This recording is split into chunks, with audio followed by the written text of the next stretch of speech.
Dernière session d'information de ce jeudi. Bonsoir mesdames et messieurs, tout de suite le sommaire de ce journal. Les amitiés du président nigérien Muhammadu Buhari transmis au président ivoirien Alassane Ouattara par le ministre délégué aux Affaires étrangères du Nigeria. Le renforcement de la coopération existante entre les deux États fut aussi abordé au cours des échanges. L'hommage de la nation à Feu Marcel Zedikassi, une cérémonie marquée par le recueillement du chef de l'État devant la dépouille du défunt, l'oraison funèbre, les honneurs militaires, ainsi que la remise du drapeau national par le président de la République à la veuve de l'illustre disparu. On voit cela dans ce journal. Les législatives 2021, les partis politiques s'activent à appliquer la loi instituant un quota de 30% de femmes dans les assemblées élues. Comment s'y prennent-ils? Quelles sont les difficultés rencontrées? Ces questions sont relevées par le dossier politique de ce jeudi. Bienvenue dans ce 23h. Un émissaire du Nigeria à la présidence de la République. Il a transmis à Alassane Ouattara un message d'amitié et de fraternité du président nigérian Muhammadu Buhari. Le renforcement des relations de coopération entre la Côte d'Ivoire et le Nigeria a également été évoqué au cours de cet entretien que rapporte Mahama Traoré.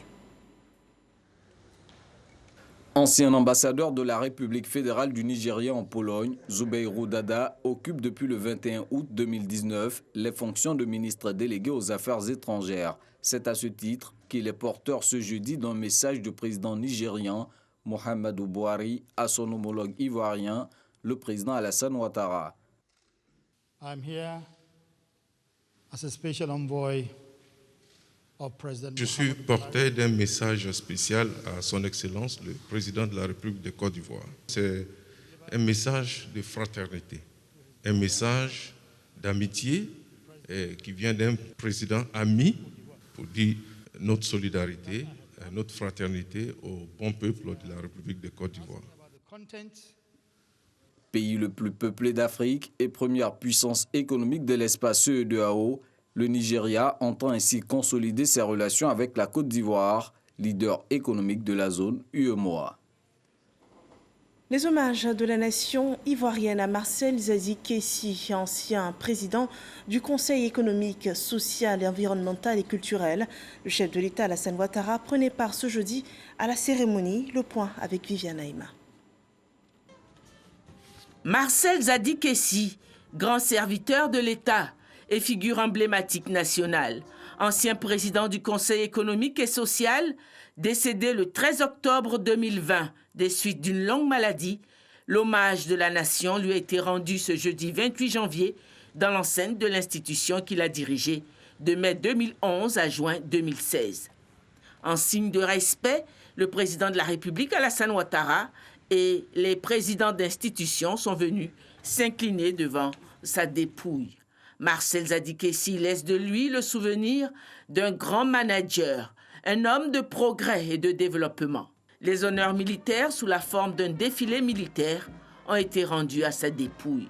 En hommage au travailleur acharné qu'il fut de son vivant, sa contribution au développement de son pays et de son terroir, qu'il a vu naître, a été longuement évoquée.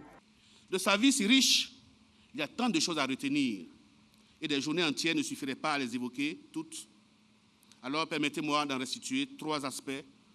Entre autres, Zadi l'homme du développement, Zadi l'humaniste, Zadi l'optimiste, l'homme de tous les possibles.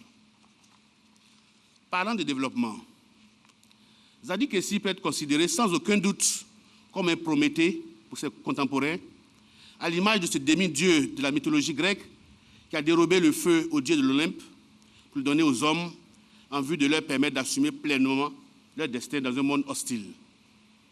Marcel Zazikessi a ainsi apporté le feu du développement aux siens en œuvrant pour le développement intégral de l'homme africain.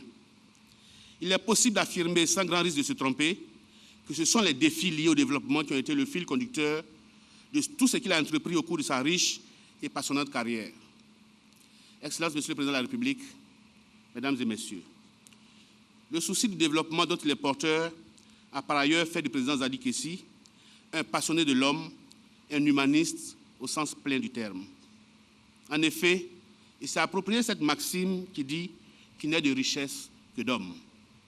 En ce sens, il s'est évertué, aussi bien dans sa vie de dirigeant d'entreprise que de leader communautaire, à amener les siens à changer radicalement de mentalité, c'est-à-dire à abandonner les habitudes qui pérennisent la précarité pour aller vers ce qu'il est possible de réaliser pour un changement qualitatif. Le président Zadik Essi, qui est resté convaincu que le succès reste profondément lié au développement personnel, a ainsi conduit les hommes et les femmes de sa communauté et des entreprises qu'il présidait à puiser en eux-mêmes les ressources idoines pour leur propre épanouissement. À voir la vie de ses contemporains à Yakoli Dabo, les innovations apportées à la CIE et à la SODECI, l'épanouissement des travailleurs ainsi que des populations rurales, l'on peut conclure que le président Zadi avait un cœur d'or, un cœur qui pense l'avenir pour et avec les autres.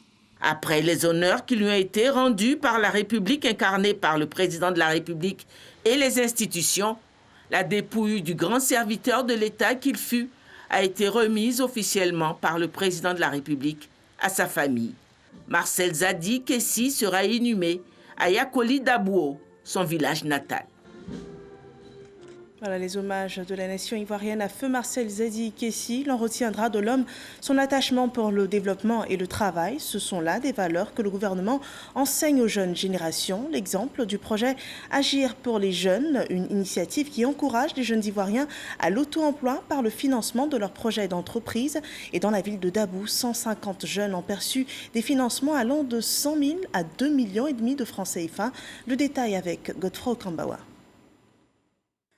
Dans la région des Grands Ponts, ce sont au total 370 jeunes qui vont bénéficier d'un financement à travers l'Agence Emploi Jeunes pour un montant estimé à plus de 166 millions de francs CFA. À Dabou, 150 d'entre eux viennent de recevoir le chèque allant de 100 000 à 2 500 000 francs CFA. Il s'agit de favoriser l'insertion socio-professionnelle des jeunes de cette localité à travers la création d'activités génératrices de revenus. Nous prenons l'engagement devant vous et devant toute la population de Dabou d'être de dignes fils de la région en utilisant correctement ces fonds et surtout en les remboursant dans les délais. Cette opération dénommée Agir pour les jeunes s'inscrit dans le cadre du programme entrepreneuriat mis en œuvre par le ministère de la Promotion de la Jeunesse et de l'Emploi des Jeunes. Elle entre dans sa troisième phase. Lorsque nous regardons l'ensemble des interventions du gouvernement depuis que Agir a été lancé et les autres programmes, FASI, permis de conduire, etc., c'est plus de 700 millions de francs CFA que le gouvernement a investi dans la jeunesse ici à Dabou.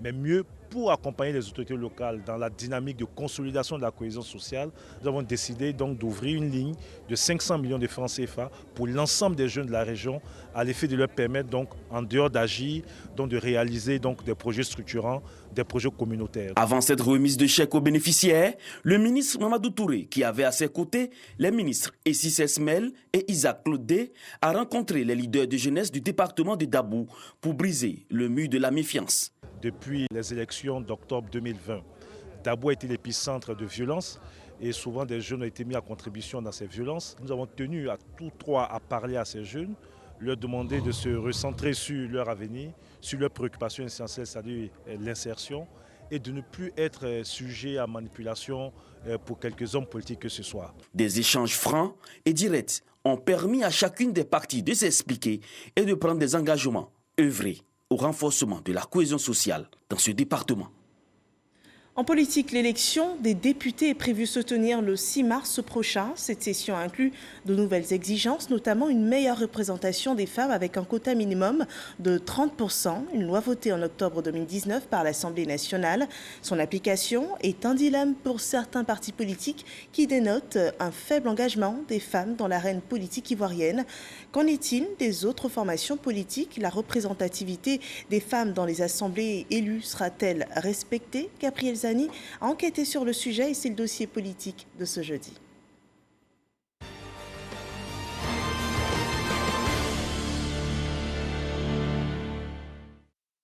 La loi est bonne, mais dans la réalité, son application pose problème à certains partis politiques. Le quota de 30% de femmes sur les listes électorales les embarrasse à l'orée des législatives du 6 mars prochain. Nous avons déposé une soixantaine de candidatures et nous avons globalement une vingtaine de dames en tant que titulaires et suppléants. parce que le décret d'application met en évidence ces aspects-là, ce qui nous rapproche des 30%, je dirais globalement. Mais il ne faut pas exclure que ça n'a pas toujours été facile pour atteindre ces différents niveaux. Vous prendrez une dizaine de circonscriptions, vous en aurez peut-être une ou deux où des femmes vont se manifester. Alors comment on fait dans ce cas-là pour avoir 3 candidats sur 10? C'est une question difficile à traiter. Nous avons des candidatures, évidemment, nous allons essayer de donner la préférence aux femmes. Difficile équation pour des partis de l'opposition qui imputent à plusieurs facteurs leur difficulté à trouver des femmes.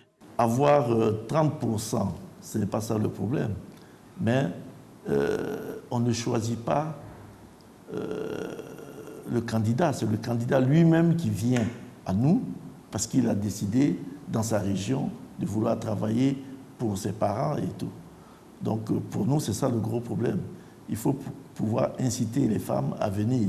Nous avons beaucoup de dames qui sont des entrepreneurs, mais qui considèrent encore que prendre les premières positions au niveau des partis politiques est une situation qu'elles doivent analyser. Ces partis affirment avoir été pris de court par le décret d'application de la loi de 2019 sur la représentation des femmes dans les assemblées élues. Le décret pris en novembre 2020, donc pas de temps suffisant pour préparer les femmes. Il indexe aussi le manque de promotion de la loi. Mais pour cette candidate de l'opposition responsable de partis politiques, il n'y a pas d'excuse en la matière. On a des difficultés que quand on n'a pas pris les dispositions.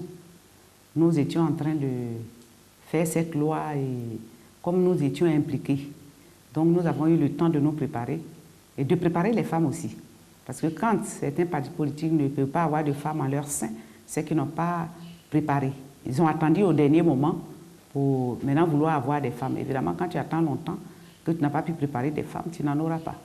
Le RPCP d'Henriette Lagou présente 15 candidats, dont 7 femmes. Pour elle, la chance doit être donnée aux femmes pour affirmer leur leadership. Elle n'est d'ailleurs pas la seule à avoir cette position. Les femmes peuvent aller compétir aussi comme les hommes. Parce qu'elles ont les compétences, elles ont tout ce qu'un homme peut avoir pour participer au développement d'un pays. On doit essayer d'équilibrer un peu le nombre de représentants. Et ça doit commencer par l'Assemblée nationale. Dans ces législatives, les femmes ont tenu à se faire entendre. Certaines ont saisi l'ONEG, l'Observatoire de l'équité et du genre, à l'effet de plaider afin qu'elles soient retenues sur les listes. Nous-mêmes, en tant que structure gouvernementale, Madame la ministre de la Femme, de la Famille et de l'Enfant et toutes les organisations féminines de Côte d'Ivoire, nous nous sommes fait l'écho de la vulgarisation de cette loi de manière à ce que les partis politiques comprennent que les temps ont changé et qu'il est temps que la Côte d'Ivoire relève le déficit de femmes au Parlement, dans les assemblées élues, et qu'il leur fallait absolument tout mettre en œuvre pour appliquer cette loi. L'ONEG et des organisations féminines se portent aux mandataires des femmes auprès des institutions comme le Conseil constitutionnel, la Commission électorale indépendante pour faire respecter la loi. On attend des partis politiques d'associer à leur politique, à leur volonté de vouloir diriger la Côte d'Ivoire, d'associer les femmes à ce programme-là. Parce que seuls, ils ne peuvent pas, les hommes bien entendu, ne peuvent pas gérer la Côte d'Ivoire. Donc nous nous attelons en tant qu'organe chargé de l'organisation des élections à appliquer cette disposition-là, de sorte que ne seront reçus que les dossiers comportant 30% de candidatures féminines. Il y a 3 dispositions en vigueur sur la promotion des droits politiques de la femme.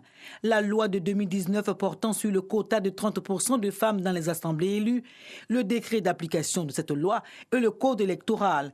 Opposés sur beaucoup de sujets, les points de vue des partis politiques convergent cette fois-ci sur la question de la femme. Ils veulent une application souple et progressive des dispositions. Le code électoral dit que seules les circonscriptions à plus de 2 sièges verront la participation de 30% des femmes. Ça veut dire que dans une circonscription où il y a 3 sièges, il faut une femme. Au RHDP, le cri des femmes a été entendu après des arbitrages au comité électoral central. Dans toutes les circonscriptions où nous avons plus de 2 sièges, le RHDP a respecté le quota de 30%. Mieux, Dans plusieurs circonscriptions, le RHDP a réalisé un taux de 50% de présence des femmes. 74 femmes retenues sur la liste RHDP, 39 titulaires et 35 suppléantes sur 255 dossiers de candidature. La tâche n'a pas été aisée. Ce que nous voulions, c'est qu'il y ait au moins 74 femmes candidates titulaires, mais on n'avait seulement que 72 candidates. Le choix n'a pas été facile du tout au niveau de la base. Et c'est la raison pour laquelle toutes les femmes désignées déjà en région et qui ont été proposées au comité électoral central, elles ont toutes été retenues. Les listes déposées, les commissaires de la CEI les épluchent pour examiner la recevabilité des dossiers de candidature des partis politiques. Appliquer la loi sur la représentation des femmes permettra au pays d'améliorer ses classements mondiaux en ce qui concerne la promotion des droits politiques de la femme. Voilà, les femmes dans les assemblées élues, elles tiennent à se faire entendre. C'est un droit pleinement exprimé, surtout quelques jours après, en tout cas, le scrutin législatif. Il y aura le 8 mars prochain la célébration de la Journée internationale de la femme. Et cette édition 2021 est déjà en préparation. Le pagne marquant la promotion des droits de la femme en Côte d'Ivoire a été présenté hier. Michel Mambo. Deux demi-croissants lunaires distincts mais unis. Les motifs du pagne de la GIF 2021. La Journée internationale de la femme se prépare et ce 8 mars, l'accent sera mis sur l'égalité homme-femme. Le choix des motifs du pagne de la GIF 2021 n'est donc pas fortuit. Ces motifs harmonieusement répartis symbolisent le vivre ensemble, la cohésion sociale, la paix et l'union malgré la diversité ethnique, religieuse et culturelle. Aussi, pour aller à la GIF, quoi de plus normal pour les femmes de revêtir le beau pagne GIF et se retrouver en uniforme, unis, solidaires, affirmant ainsi leur volonté de combattre aux côtés des hommes la pandémie de la Covid-19 pour que la Côte d'Ivoire poursuive sous le leadership éclairé du président de la République, son Excellence M. Alassane Ouattara, son développement dans la paix et la stabilité. Et comme chaque année, ce sera l'occasion pour la première dame de Côte d'Ivoire, Dominique Ouattara, de marquer sa solidarité envers les femmes de toutes les couches sociales. La ministre de la Femme, de la Famille et de l'Enfant, Bakayoko Liramata, n'a pas manqué à cette cérémonie de saluer les actions de la première dame en faveur de l'autonomisation des femmes de Côte d'Ivoire. Promotion économique et sociale de la femme face à la Covid-19 pour une Côte d'Ivoire plus égalitaire. Thème retenu en Côte d'Ivoire pour la célébration de la Journée internationale de la femme. Une journée instituée depuis 1977 par l'Assemblée générale des Nations unies. Dans le secteur de l'enseignement supérieur à l'université Félix Houphouët-Boigny d'Abidjan, un professeur remplace un autre à la présidence. Le professeur Balosier a reçu hier le cahier de charges lié à sa nouvelle fonction des mains de son prédécesseur, le professeur Abou Karamoko. La passation de charge a été conduite hier par le directeur des ressources humaines au ministère de l'enseignement supérieur et de la recherche scientifique. Notons que le professeur Balosier est maître de conférences agrégé des sciences économique et enseignant, chercheur senior. Il mesure l'ampleur de la tâche qui l'attend et souhaite proscrire toute violence de l'environnement universitaire. Il y a eu passation de charge également à la direction générale de l'École normale supérieure d'Abidjan. Le nouveau directeur général de l'École normale supérieure d'Abidjan de Cocody, l'ENS, Lansine Ouattara, a pris fonction hier. Il remplace le professeur Vali Sidibé à la tête de cette institution depuis janvier 2012. Le directeur de l'École normale supérieure place son management sous le signe de la continuité et de l'excellence, ainsi que du savoir-faire. Je vous invite à présent à suivre l'évolution du coronavirus en Côte d'Ivoire.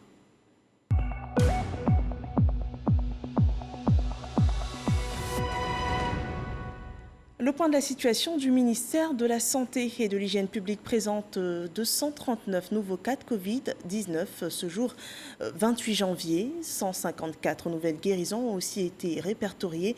À ce jour, le pays totalise 27 694 cas confirmés de Covid-19. 25 542 personnes ont été guéries. 151 personnes en sont décédées. 2001 cas restent actifs. Toutefois, il faut faire très attention en respectant les mesures barrières. Et avec la grisaille apportée sur le monde par la pandémie de Covid-19, la RTI apporte du bonheur aux Ivoiriens par l'émission Bonjour. Le programme est en pleine tournée dans les régions. Et à Aboissau, le vendredi 22 janvier dernier, les populations se sont tordues de rire. Bonjour, une soirée d'humour est rapportée par Koné Pargassoro.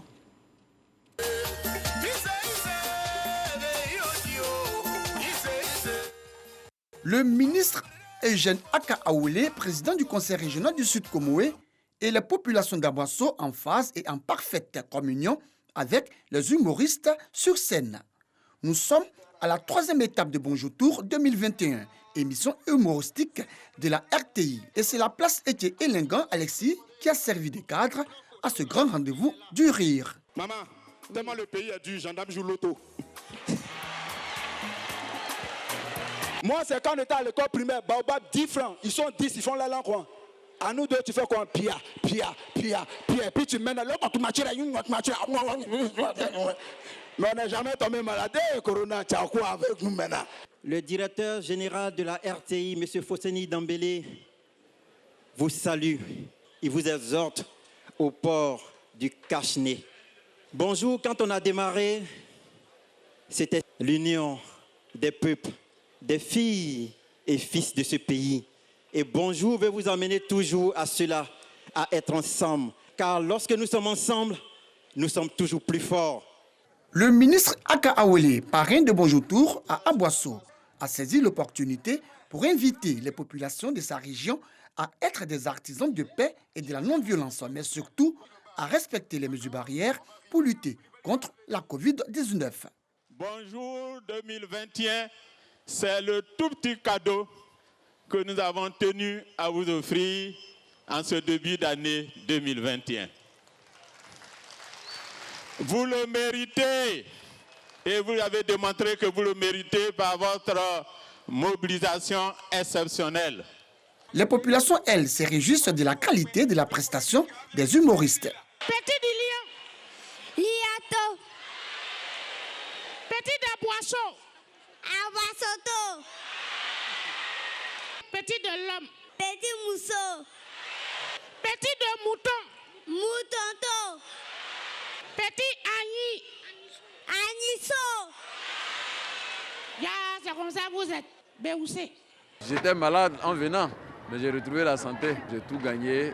Je suis très content de la venue des humoristes. J'ai vraiment apprécié, c'est intéressant, c'est l'humour, ça remet de la joie dans nos cœurs. Je suis fière de mon ministre et puis ça fait plaisir aussi d'être de la région.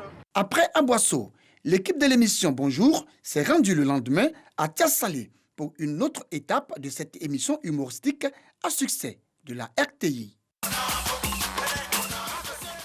Et à un peu plus de 4 heures de route d'Aboissou à Yamoussoukro, les journalistes de Côte d'Ivoire étaient conduits dans un cross populaire par le gouverneur de la région, du district, Augustin Thiam. Un rassemblement à l'occasion du week-end des Ébonies. Il est rapporté par Benson Piaraka.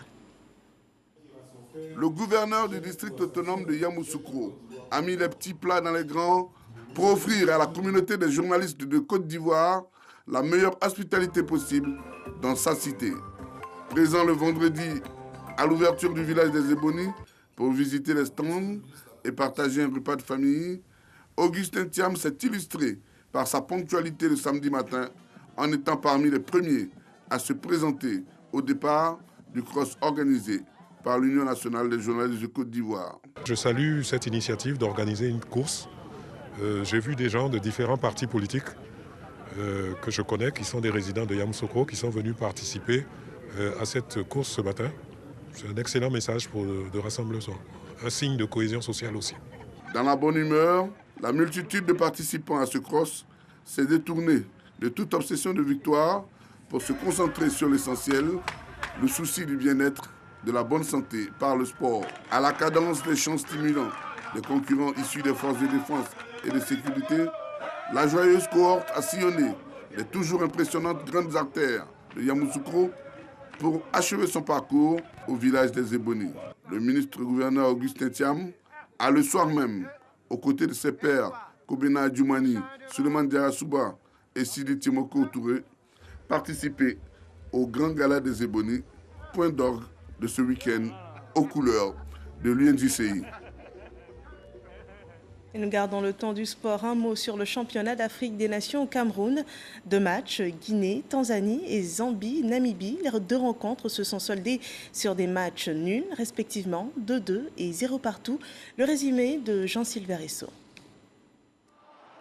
La Guinée disputera dimanche son 2e quart de finale du championnat d'Afrique des Nations contre le Rwanda. Opposé à la Tanzanie dans la finale de la poule D, le Sili national obtient un pénalty à la 4e minute. Yacouba Bari se lance et prend à contre-pied Aishi Manula. Avec ce but, l'attaquant du club de Roya devient le meilleur buteur du tournoi avec 3 réalisations. Les Tanzaniens arrachent l'égalisation à la 23e minute avec cette somptueuse demi-volée de Baraka Mojogoro. Sur un corner bien frappé par Farid Moussa, Edouard Maniama de la tête donne l'avantage aux Taifa Stars. À cet instant du match, la Tanzanie est qualifiée et la Guinée éliminée. Mais les joueurs de l'AP Bangoura ne se découragent pas et arrachent l'égalisation sur une tête de Victor Kandabaduno à la 82e minute. Ce but qualifie la Guinée qui termine première de la poule. Dans l'autre match, Zambiens et Namibiens se sont neutralisés sans le moindre but inscrit. Un point qui permet toutefois au Chipolopolo de terminer 2e derrière la Guinée. La Zambie défiera le dimanche le Maroc, tenant du titre. Et nous rappelons également que la compétition se poursuit samedi avec l'ouverture de la phase des quarts de finale. 2 matchs sont sur l'affiche. Le Mali rencontrera le Congo et la RDC, le Cameroun, pays hôte de la compétition.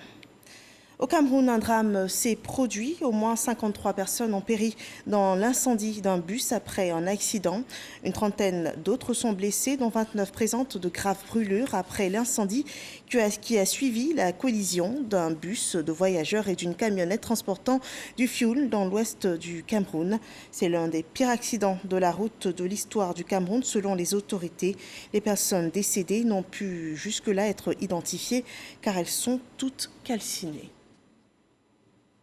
Voilà, c'est la fin de ce journal. Merci de nous avoir suivis. Excellente suite des programmes sur RTI 1. Portez-vous bien.